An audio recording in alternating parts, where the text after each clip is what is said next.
আসসালামু আলাইকুম, আমি দেলোয়ার হোসেন হিরণ ইউএসবি ডিভিশন এবং 4FM এর পক্ষ থেকে দেশে এবং বিদেশে যে যেখান থেকে আমার এই ভিডিওটি দেখছেন সবাইকে জানাই আমি আন্তরিক প্রীতি ও শুভেচ্ছা। আজ কিছুদিন আগে অ্যাকচুয়ালি এই ভিডিওটা এই ব্লগটা করার উদ্দেশ্য হল ডিজিটাল কয়েন লন্ড্রির উপরে আমি আজকের এই ব্লগটা করতেছি। এটা আমার একটা 4 নম্বর ভিডিও। যদিও এই ভিডিওর মাধ্যমে আজকের এই ভিডিওটার মাধ্যমে আমি পুরো জিনিসটা শেষ করার চেষ্টা করছি। তারপরে যদি কারো কোনো কিছু জানার থাকে, কোনো কিছু প্রয়োজন মনে করেন, তাহলে আমার ডেসক্রিপশনে আমার যোগাযোগের কন্ট্যাক্ট নাম্বার দেওয়া আছে, আমার শোরুমের দেওয়া আছে, ওখান থেকে আপনারা যোগাযোগ করতে পারেন। যাই হোক, যে কথাটি বলছিলাম, আগের ভিডিওতে আমি প্রথম ভিডিওতে দেখাইছি কিভাবে কয়েন লন্ড্রিটা ইউজ করতে হয়। দ্বিতীয় ভিডিওতে আমি বলছি কিভাবে এই প্ল্যানটা আমার বাংলাদেশে এই ব্যবসাটা করার চিন্তাভাবনা আমার মাথায় আসলো। তৃতীয় ভিডিওতে আমি বলছি যে কীভাবে আমি চায়না থেকে অনেক কষ্ট করে এই মেশিনগুলি, কারণ চায়না থেকে ইম্পোর্ট করা নতুন একজন ইম্পোর্ট করে, বাংলাদেশে বহুত লোকই ইম্পোর্ট করে, এটা কোনো ব্যাপার না।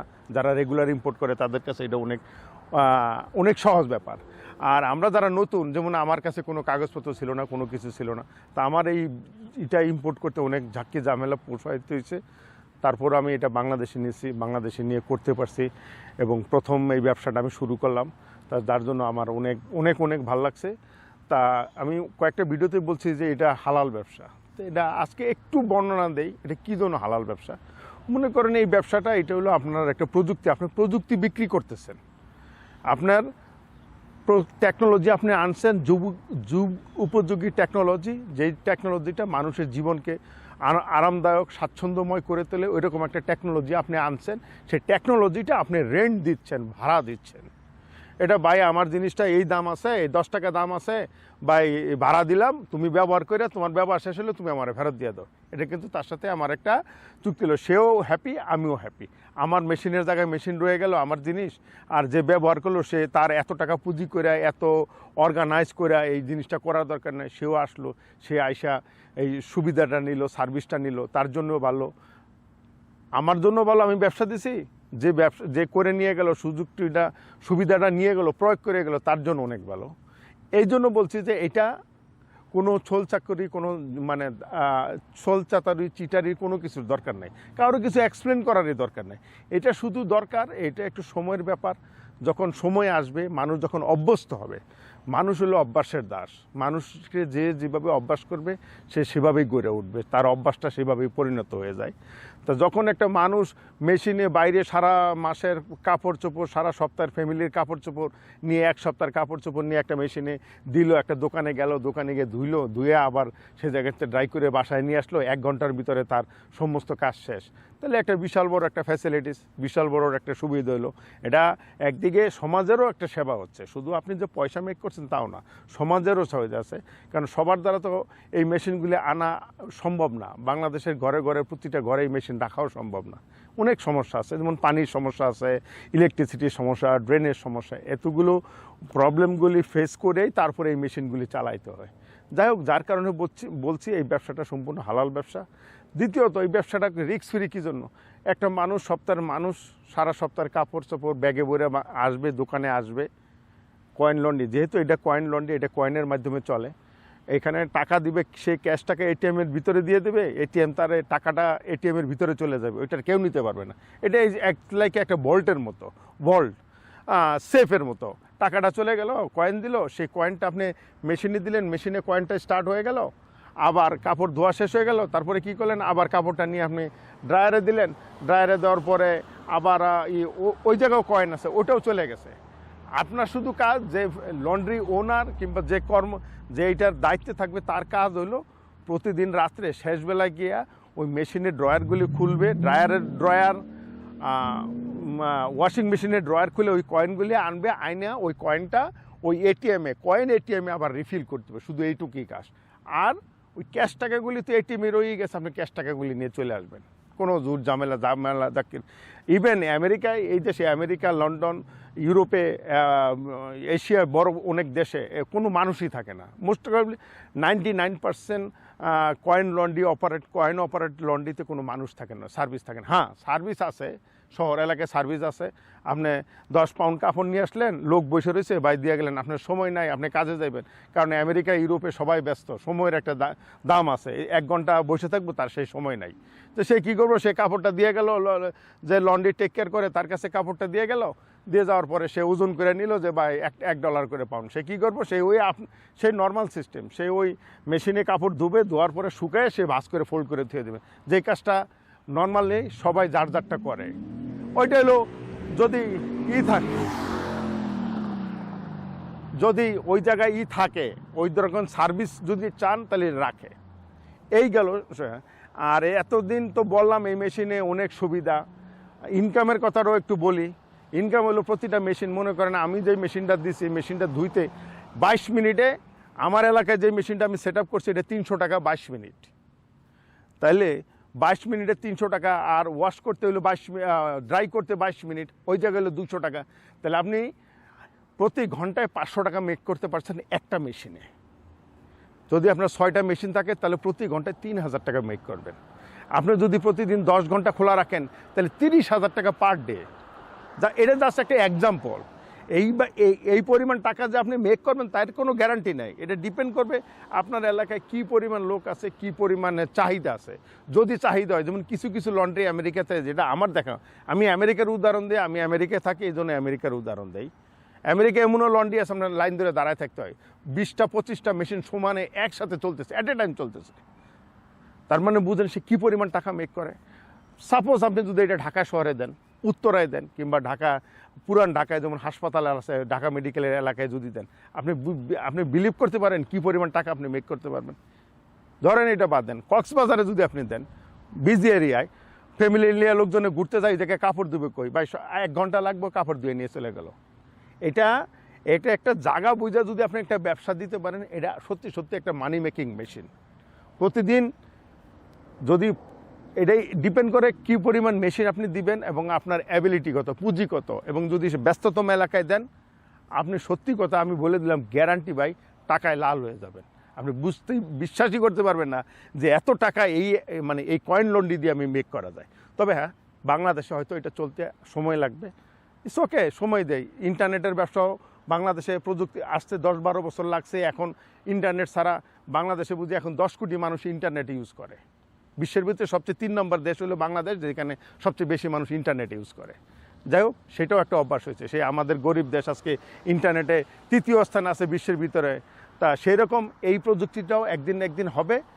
যাই হোক, সেটা হলো আপনার চিন্তাধারা, এটা হলো আমার চিন্তাধারার কথা বলছি আমি, আর কেউর চিন্তাধারার কথা বলতেছি না। এক একজনের চিন্তাধারা মত আলাদা, যার মত আলাদা। যাই হোক, গেল। এখন এই মেশিনটা সুবিধার কথা তো অনেক শুনলেন, এবার অসুবিধার কথা শোনেন। এই যে মেশিনটা আনতেছেন, মেশিনটা আনবেন, মেশিনটা এক একটা মেশিন এক একটা সফটওয়্যারে চলে। এর মাদারবোর্ড আলাদা, এর ওয়াটার ভ্যালভ আলাদা, কয়েন ডিসপেন্সারে যেটার ভিতরে কয়েন দিলে মেশিনটা কয়েন পড়ে এবং কাউন্ট করে কয়টা কয়েন হইলো, ওইটার মাদারবোর্ডে সিগন্যাল দেয়।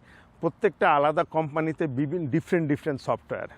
হয়তো বাংলাদেশে হয়তো কেউ আপনাকে বলে দিবে যে সস্তায়, যে আমি মেশিন এনে দিলাম। ভাই, মেশিন আপনি কিনলেন, কিন্তু পরবর্তীতে কিন্তু একটা বিশাল বড় একটা ঝামেলা আছে। ঝামেলা হলো এই মেশিনারি জিনিস নষ্ট হবেই। কেউ বলতে পারবে না যে এটা নষ্ট কোনো দিন হবে না। মানুষেরই গ্যারান্টি নেই, তার মেশিনের আর কি গ্যারান্টি। মনে করেন ধরে নেন আপনার ওয়াটার বাল্বটা চলে গেছে, নষ্ট হয়ে গেছে, এটা কাজ করতেছে না। তো এই ওয়াটার বাল্ব, এই সামান্য একটা ওয়াটার বাল্বের জন্য কিন্তু মেশিনটা বন্ধ হয়ে গেছে। সেই ওয়াটার বাল্বটা আপনাকে কে দিবে? বাংলাদেশে তো এই জিনিসটা অ্যাভেলেবেল না। মাদারবোর্ডটা নষ্ট হয়ে গেল। এই মাদারবোর্ডটা কিন্তু ছোট্ট সিম্পল একটা জিনিস, কম্পিউটার ছোট্ট একটা সার্কিটের মতো, কিন্তু এইটা তো আপনার পাইতে হবে। এটা আপনি কোথায় পাবেন?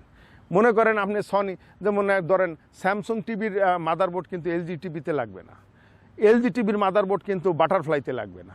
জিনিসটা আপনাদেরকে বুঝতে হবে। কারণ এই ব্যবসা যারা ইন্টারেস্টেড, এতদিন লাভ দেখে অনেক মানুষ লাভ আইতেছে যে ভাই এই ব্যবসা করুন, এই ব্যবসায় এত লাভ। কিন্তু ভাই এই ব্যবসার পিছনে একটু জ্বালাও আছে, একটু টেকনিক আছে, একটু বুদ্ধি খাটাইতে হবে। আপনারা বলি না এই কারণে এই কথাগুলি বলতেছি। হয়তো দেখা গেল মেশিন আপনি আনলেন, কেউর কথায় আইনা দেওয়ার পরে ভাই আপনি তো আটকে গেলেন গা। তখন তো মেশিন চলবে না, কারণ এর ভিতরে অনেকগুলি সেই মোটর আছে। মোটরটা বাংলাদেশে ফিক্স করা যাবে, it's okay, I can give you guarantee. Motor বাংলাদেশে যদি নষ্ট হয়ে যায় ঠিক করা যাবে, কিন্তু মাদারবোর্ডটা আপনি কোথায় পাবেন? কারণ এই মাদারবোর্ড তো আপনি যেই কোম্পানি যেই ব্র্যান্ডের আপনি মেশিন আনছেন ঠিক সেম ওই ব্র্যান্ডের না, ওই মাদারবোর্ড না হলে, কোম্পানির মাদারবোর্ড না হলে এটা কিন্তু চলবে না। এই একটা জিনিস আপনার মাথায় রাখতে হবে। অতএব এটা আমি, যারা এই ভিডিওটি দেখার পরে চিন্তা ভাবনা করবেন যে ভাই আমি মেশিনগুলি আনবো, আমার ব্যবসা করার চিন্তা ভাবনা, তাদেরকে সবার সাথে একটা অনুরোধ করে বলবো, ভাই মেশিন কেউর কথায় লাফায় আপনি মেশিন আনেন না। হ্যাঁ, কেউ যদি বলে তা মেশিন এনে দিবো, তারে বললেন যে ভাই তুমি স্পেয়ার পার্টস কোথায় আনবা।